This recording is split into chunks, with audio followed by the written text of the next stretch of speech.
Hanif Abbasi supreme court میں case لے کے گئے، کوئی پبلک آفس ہولڈ نہیں کرتے تھے، لیکن اس کے باوجود انہوں نے اپنے 30-35 سالہ ایک پائی جو انہوں نے اپنے محنت سے ایز اے اسپورٹس مین کمائی تھی، اس کا پورا حساب اور منی ٹریل دیا اور عدالت عظمیٰ سے صادق اور امین قرار پائے۔ اب یہاں پہ ڈیمانڈ یہ ہے کہ یہ چونکہ پٹواری ہوں جیسا چاہتے ہیں کہ وہ کرپشن یہ سمجھتے اس کو جس طرح سے وہ اینٹی کرپشن والے ٹریپ ریڈ میں پٹواری کو پکڑتے ہیں کہ وہ 400 روپیہ یا 4000 روپیہ کسی سے لے رہا ہو تو اس پہ نوٹ جو ہیں وہ نشان والے ہوتے ہیں تو ان کو پکڑا جائے۔ تو اب نواز شریف صاحب کی یہ والی خواہش پتہ نہیں کب پوری ہوگی، لیکن اس کے علاوہ لیگلی تمام عدالتوں سے یہ ثابت ہو چکے ہیں۔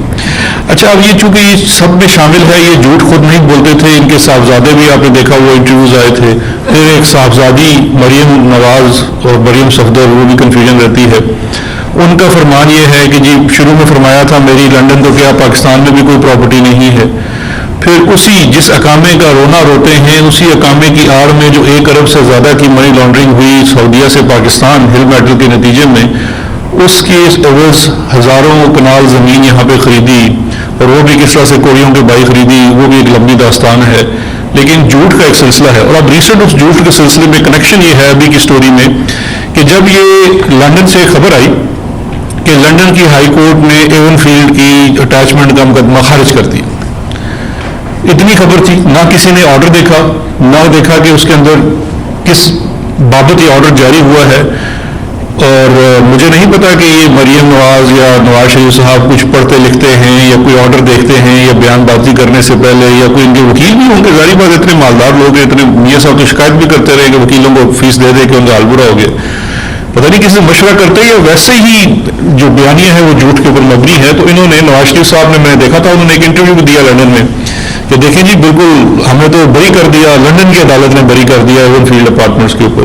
مریم نواز کے میں یہ ٹویٹس بھی پرنٹ کر کے لے آیا ہوں، 2 ٹویٹس انہوں نے اس کے اوپر کیے جس میں وہ یہ کہتی ہیں کہ جی ماشاءاللہ، انشاءاللہ، الحمدللہ، براڈ شیٹ کمپنی کو نواز شریف کے خلاف مقدمات ڈھونڈنے کے لیے $2,87,00,000 ادا کیے گئے، پھر بھی نااہلی کے لیے کامل سزا اور جج ارشد کا سہارا لینا پڑا، ایون فیلڈ کیس کی اصلیت بھی سامنے آ گئی۔ اچھا، اس کے بعد اوپر بھی یہی ان کی ٹویٹ تھی، نواز شریف صاحب کا بھی یہی انٹرویو تھا۔ اب اس تناظر میں پہلی تو چیز یہ ہے کہ ایک دفعہ سے پھر مریم صفدر کا نواز شریف صاحب کا جھوٹ پکڑا گیا۔ دونوں چیزوں پہ آ جاتے ہیں، براڈ شیٹ کیوں ہائر کی گئی، براڈ شیٹ نے کیا کیا نہیں کیا، وہ ایک الگ بحث ہے، اور اس کے اوپر بھی جو کاوہ مساوی کا انٹرویو ہے، لیکن اس انٹرویو کے اندر 2-3 چیزیں بڑی امپورٹنٹ ہیں جو ایک دفعہ پھر ان کی تمام چیزوں کے اوپر نشاندہی کرتے ہیں۔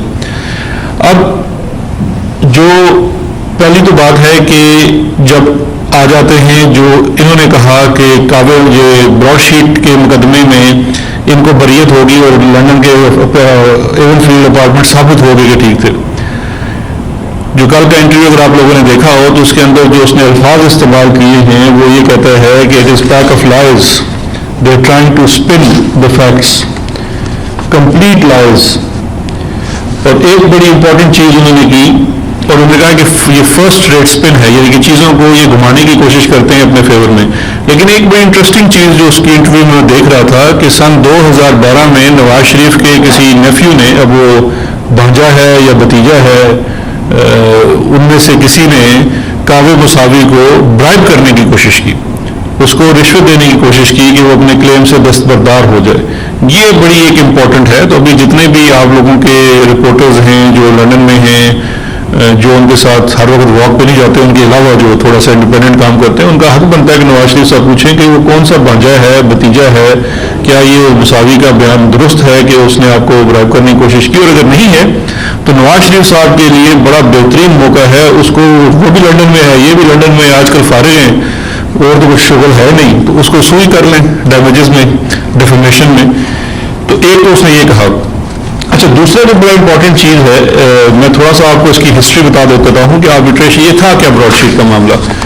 براڈ شیٹ، اور اس کو سمجھنا بڑا ضروری ہے، براڈ شیٹ ایک ایسٹ ٹریسنگ کمپنی تھی جس کو سن 2000 کے لگ بھگ ہائر کیا گیا ایک ایگریمنٹ کے تحت کہ آپ، یہ 200 لوگوں کی لسٹ ہے اس وقت کا جو نیب تھا اس نے، اور ان کے جو ایسٹ ٹریسنگ ہے اور ان کے خلاف شواہد اکٹھے کرنے میں یہ ادارہ ہمیں اسسٹنس دے گا. یہ ایک پرائیویٹ کمپنی تھی. اور اس کے بعد یہ میں آپ کے سامنے بالکل فیکٹ سٹیٹ کر رہا ہوں ان کی ججمنٹس کے اندر سے. اور اس کے بعد جو بھی اس کے اندر سے ثبوت سامنے آئیں گے اس کے نتیجے میں جو بھی ریکوریز ہوں گی اس میں ان کو 20% ملے گا. یہ پاکستان گورنمنٹ نے اس وقت کچھ وقت گزرنے کے بعد براڈ شیٹ کے ساتھ ہی ایگریمنٹ ڈسکنٹینیو کر دیا، اس لیے کہ وہ گورنمنٹ آف پاکستان اور نیب کا یہ ماننا تھا کہ وہ انہیں کوئی خاطر خواہ اسسٹنس پرووائڈ نہیں کر رہے ہیں اور وہ خود سے ہی ایویڈنس ڈھونڈ لیں گے اور سب کچھ کر لیں گے. معاملہ وہاں ختم نہیں ہوا، وہ سسپینڈ کر دیا گیا اور اس کے بعد انہوں نے براڈ شیٹ آربیٹریشن میں چلی گئی اپنے اس معاہدے کے تحت. اور معاہدے کے تحت انہوں نے آربیٹریشن میں سے یہ ڈیمانڈ کی کہ آپ نے چونکہ یہ ریکوریز کی ہیں اور وہ اربوں کی ریکوریز تھی جو اس ٹارگٹ سے ہوئی، اس میں ہمیں ہمارا 20% ادا کیا جائے. ٹوٹل مقدمہ جو تھا یہ آربیٹریشن یعنی کہ مصالحتی ایک کونسل ہوتی ہے، عدالت ہوتی ہے، اس کے سامنے چلا، اس ایگریمنٹ کے مطابق تھا. 2009 میں انہوں نے یہ پروسیڈنگ سٹارٹ کی آربیٹریشن کی، اکتوبر 2009 میں براڈ شیٹ نے. اس وقت پاکستان پیپلز پارٹی کی گورنمنٹ تھی، ان کا ان معاملات کے اندر کتنا انٹرسٹ ہے مجھ سے آپ بہتر جانتے ہیں. یہ 2009 سے لے کے سن 2016 تک مقدمہ یہ چلتا رہا مصالحتی عدالت میں. پہلے این آر او کی ایک حکومت تھی، پھر این آر او کی دوسری حکومت تھی، دونوں نے جس طرح سے مقدمہ پرسو کیا وہ ایک الگ بحث ہے. پاکستان کے نیب کا اور پاکستان کا یہ کلیم تھا کہ انہوں نے ہمیں اسسٹنس پرووائڈ نہیں کی.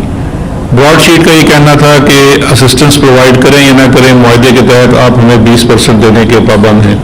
مصالحتی عدالت نے 2016 میں معاہدے کی شکوں کے مطابق یہ قرار دیا کہ آپ ان کو پیسے دینے کے پابند ہیں، کیونکہ معاہدے کے اندر لکھا تھا کہ، اور یہ معاہدہ غلط ہوا تھا، اس کے اندر یہ لکھا تھا کہ معاہدے میں کہ اگر یہ کوئی کام کرے نہ کرے اس کے باوجود irrevocable یعنی کہ ریورس نہیں ہو سکتا، ان کو اپنے پیسوں کی ادائیگی کرنی ہے. اس کے بعد سے 2016 کے بعد پھر کوانٹم کی پروسیڈنگز ہوتی ہیں کہ پہلے یہ طے پاتا ہے کہ پیسے بنتے ہیں کہ نہیں اور اس کے بعد کتنے پیسے دیے جانے ہیں. اس کی پروسیڈنگز 2 سال چلی. جب ہم حکومت میں آئے تو اس وقت یہ کوانٹم ڈیسائیڈ ہو چکا تھا اور ہم نے پھر اپیل فائل کر دی اور وہ 2 سال اپیل کا سلسلہ چلا سال 2020 تک. اس کے بعد یہ جو اب ایون فیلڈ کا یہاں پہ جو کنیکشن اور لنڈن ہائی کورٹ آتا ہے وہ واضح کرنا بڑا ضروری ہے.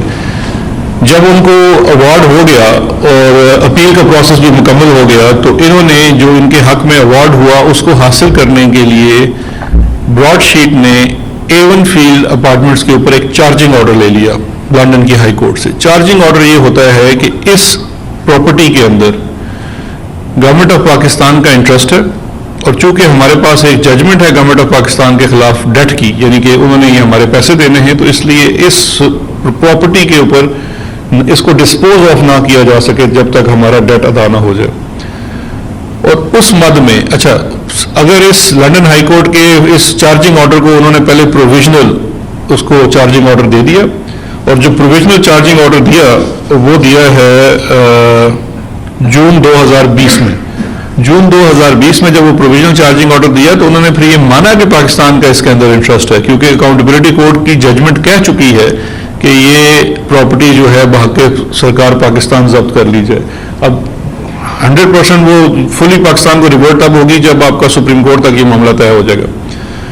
جب انہوں نے یہ کہہ دیا تو اس کے اوپر انہوں نے اس کے اوپر چارجنگ آرڈر لگا دیا، اور چارجنگ آرڈر لگانے کے بعد جب دسمبر میں یہ جو خبر بنی وہ اس طرح سے بنی کہ یہ میرے پاس اس فیصلے کی کاپی بھی موجود ہے جس میں جو اس کو 17 دسمبر کے بعد یہ ہائی کورٹ میں انہوں نے چارجنگ آرڈر ختم کر دیا، وڈرا کر دیا، یعنی کہ براڈ شیٹ نے اپنا چارجنگ آرڈر واپس اس لیے لے لیا کہ ان کو پیمنٹ ہو گئی جو ان کی ڈیٹ کی پیمنٹ تھی، اس لیے اب ان کا کوئی کلیم نہیں بنا.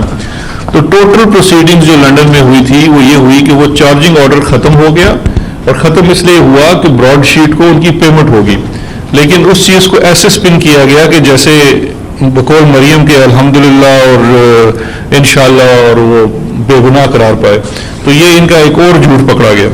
باقی جو باتیں کعبہ موسوی کے انٹرویو کی ہیں اس میں سے کچھ باتیں بڑی امپورٹنٹ ہیں.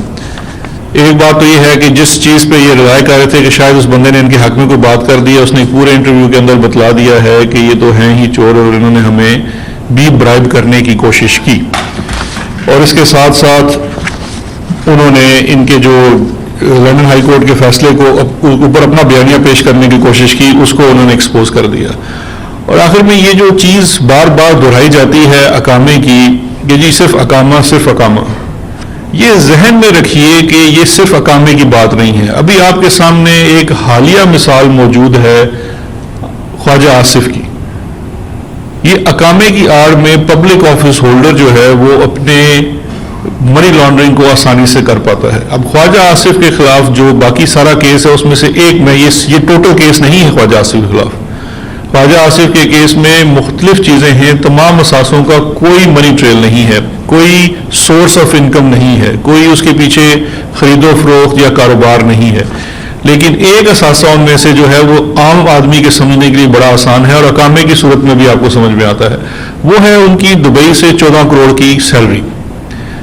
اب ایک شخص پاکستان میں وزیر دفاع ہے، پھر اس کے بعد وہ پانی اور بجلی کا وزیر بنتا ہے، پھر اس کے بعد وہ وزیر خارجہ بنتا ہے.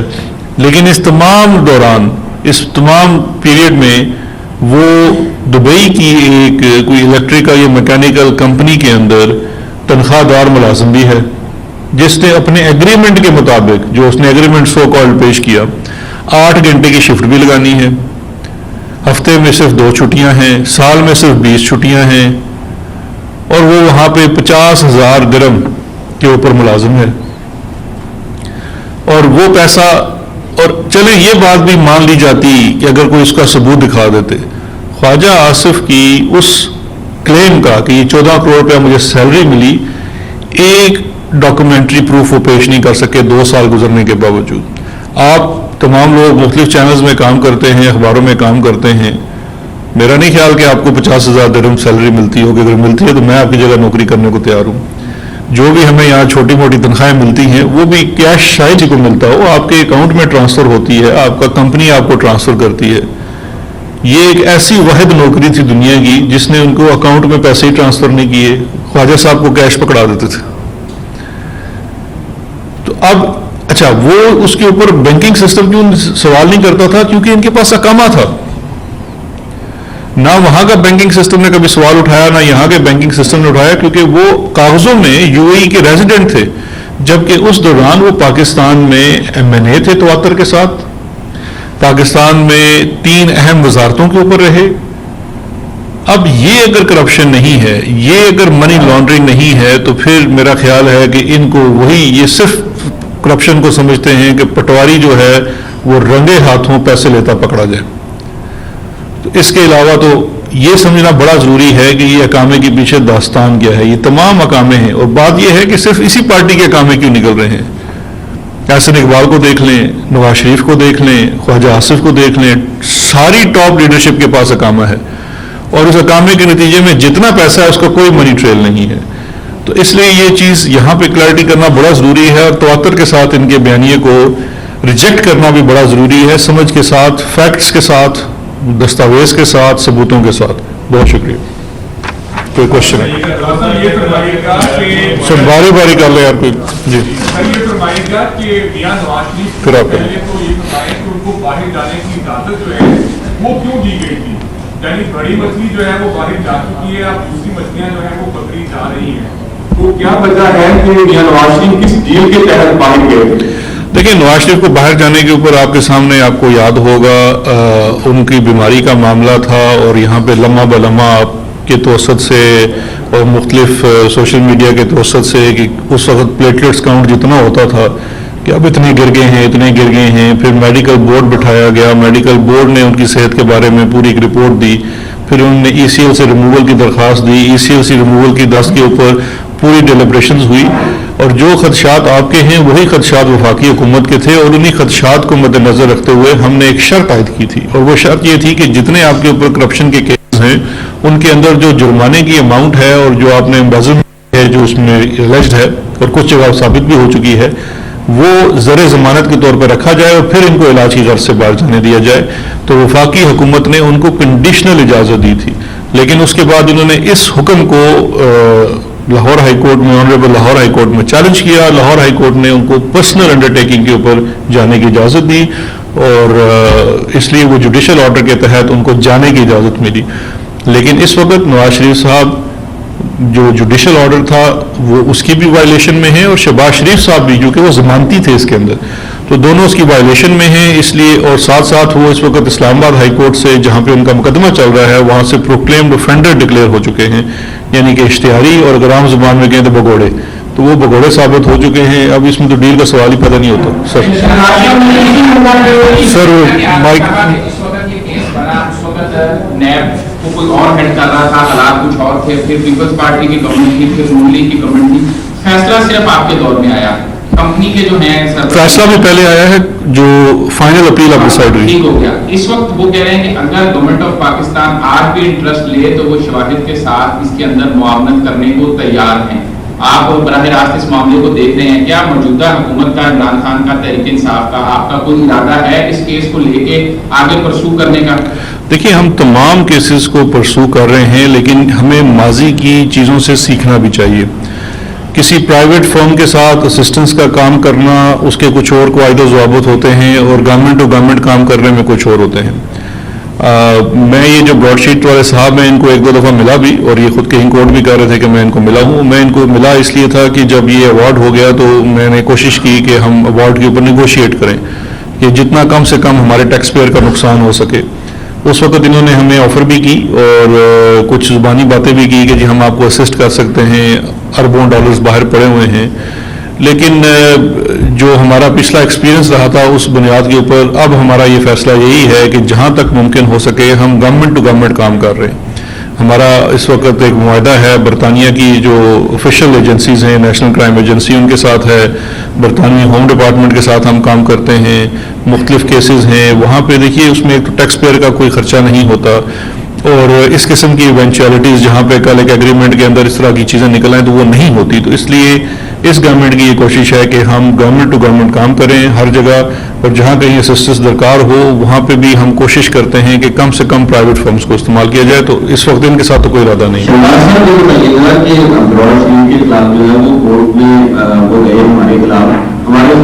اچھا سر، تصویر آ رہی تھی آواز ہمارے خلاف ڈیسیجن آیا، ہمارے اکاؤنٹس موجود گئے وہاں پہ ہائی کمیشن کے، اور دنیا بھر کے میڈیا میں جو ہے وہ ہماری میڈیا تعمیر ہوئی.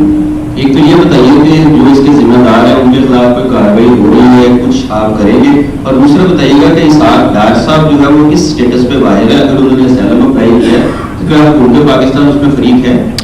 دیکھیں دو چیزیں ہیں. ایک تو جو آپ نے پہلا سوال کیا وہ بڑا ریلیونٹ ہے، کیونکہ ہمارے جو اس کیس کے اندر جب پیمنٹ کی معاملہ آیا تو کیبنٹ کی ایک کمیٹی بھی بنی تھی، اور اس میں اٹارنی جنرل، لا منسٹر اور میں خود شامل تھا، اور اس کے ساتھ ساتھ نیب کے ریپرزنٹیٹیوز بھی تھے، اور ہم نے اس پورے معاملے کو بغور دیکھا ہے. اس کیس کو لے کے اس کو جس طرح سے ہینڈل کیا گیا آربیٹریشن میں، اس میں کافی سوال ہیں، اور اس کے اوپر ہی ہم نے پھر یا اس کمیٹی نے یہ بھی کہا ہے نیب کو، کیونکہ جو پہلے اس کیس میں وہ پہلے پیمنٹ بھی ہو چکی ہے تو اس کے اوپر وہ اپنی تفتیش کریں گے اور اس کے اوپر کارروائی بھی کی جائے گی، اور اگر یہاں پہ پاکستان میں کسی لوگوں کی بھی کوتاہی نظر آتی ہے تو اس کے اوپر کارروائی ہوگی.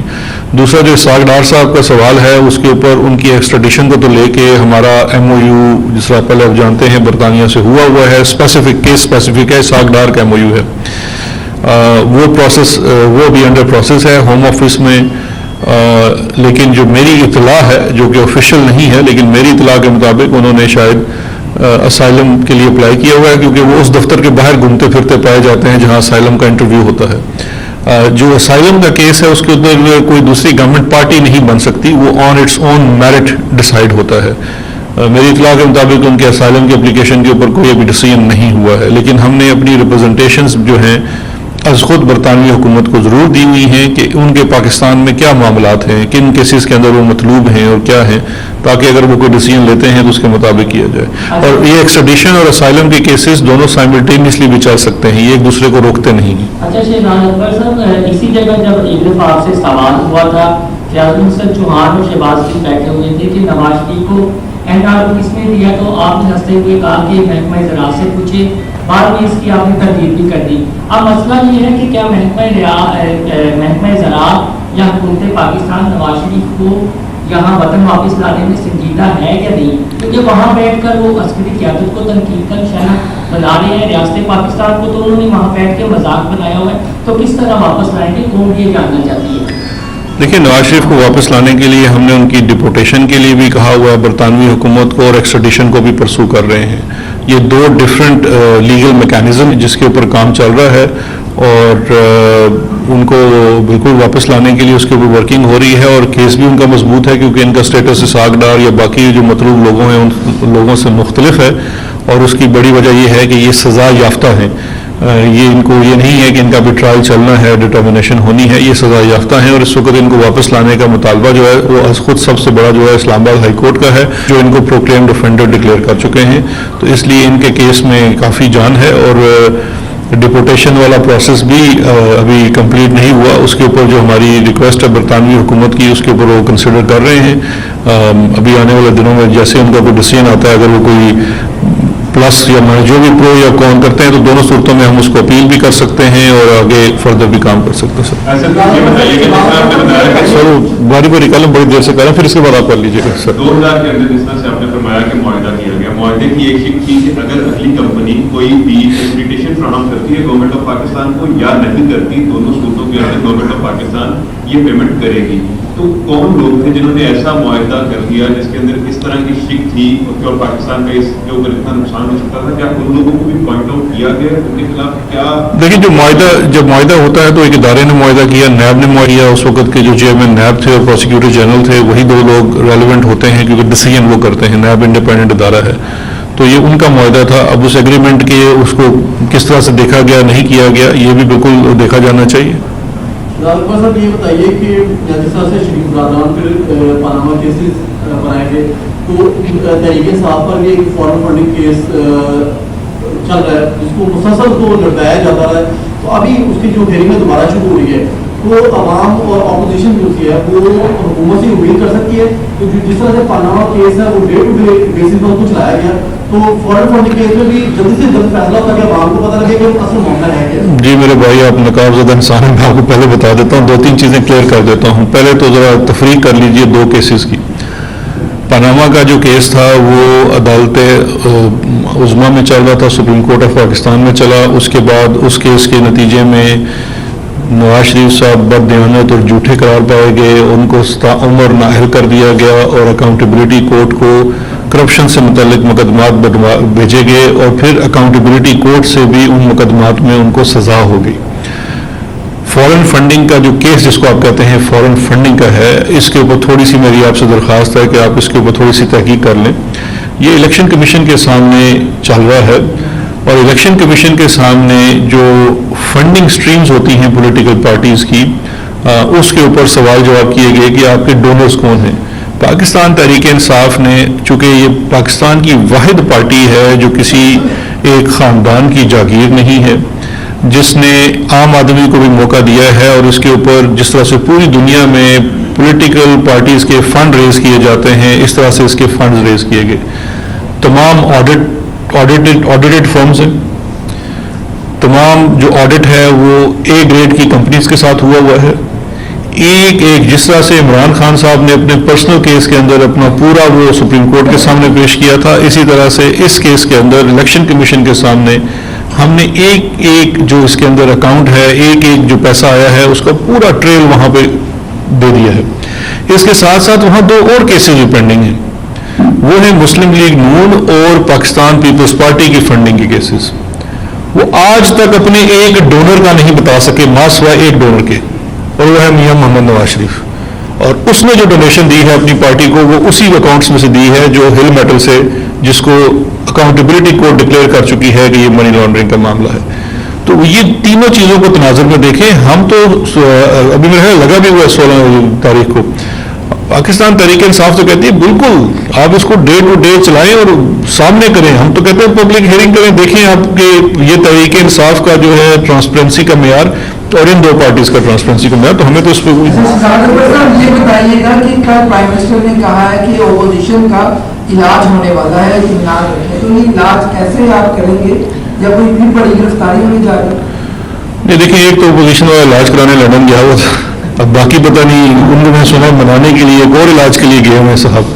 تو ان کا علاج ایسے ہی ہوتا رہتا ہے، جب یہ تھوڑا سا ان کے پاس حالات سخت آتے ہیں تو یہ سخت بیمار ہو جاتے ہیں، وگرنہ یہ بڑے تندرست ہوتے ہیں، تو انہوں نے شاید اس علاج کی بات کی ہو.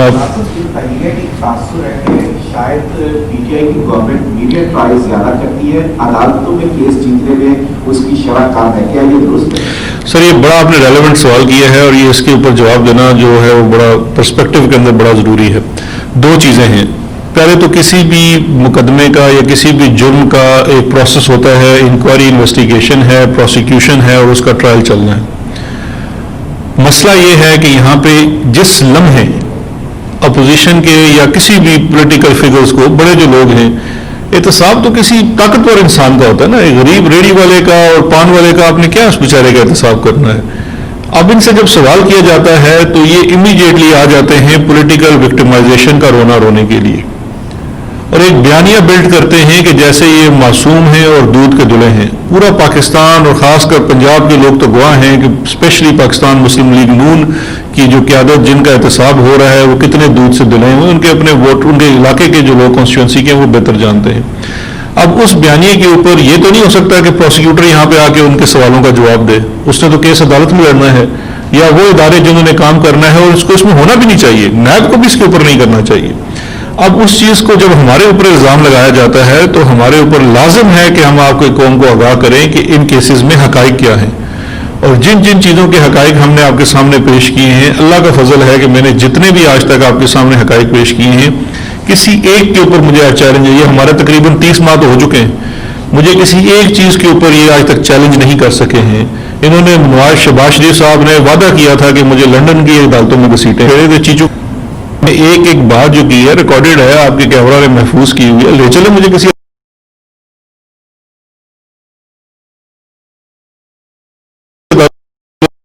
میڈیا ٹرائل تو اس چیز کا ہوتا ہے نا کہ آپ کسی چیز کے اوپر ان کے اوپر تہمت لگا رہے ہیں، جھوٹ بول رہے ہیں. ہم تو اپنا ایک ایک لفظ، ایک ایک حرف تول کے بولتے ہیں.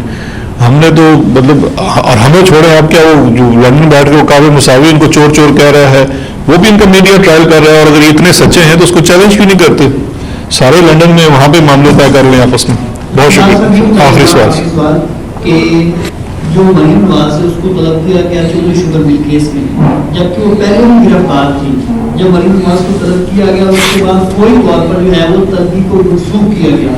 کیا اس کے بعد وہ کیس رک گیا ہے؟ اس کیس میں کچھ نیب کے پاس ہے نہیں، یا وہ کہ ویسے سیاسی پریشر تھا، میڈیا ٹرائل تھا؟ نہیں، دیکھیں دو چیزیں ہیں. ایک تو نیب بہتر بتا سکتی ہے کہ کیس میں اس میں کب ان کو طلب کیا جانا ہے یا نہیں کیا جانا، یا فردر ایویڈنس ہے کہ نہیں ہے. لیکن انویسٹیگیشن کے دوران ایک سے زیادہ بار کسی کو بھی بلایا جا سکتا ہے، ڈپینڈنگ آن اگر وہ آن گوئنگ انویسٹیگیشن ہے اور اس میں آپ کو نئے سے نیا ثبوت مل رہا ہے. اگر آپ کو کوئی نیا ثبوت ملتا ہے تو یہ انویسٹیگیشن کی ذمہ داری ہوتی ہے کہ جس کے خلاف ثبوت ہے اس کو اس سے کنفرنٹ کرایا جائے. یہ اس کے بنیادی حقوق میں بھی شامل ہے. اگر میرے پاس ایک نیا ایویڈنس آتا ہے آپ کہ جی یہ چیز آپ نے کی ہے، تو میں ڈیوٹی باؤنڈ ہوں کہ میں آپ کے سامنے وہ چیز رکھوں اور کہوں اس پہ آپ کا ورژن کیا ہے.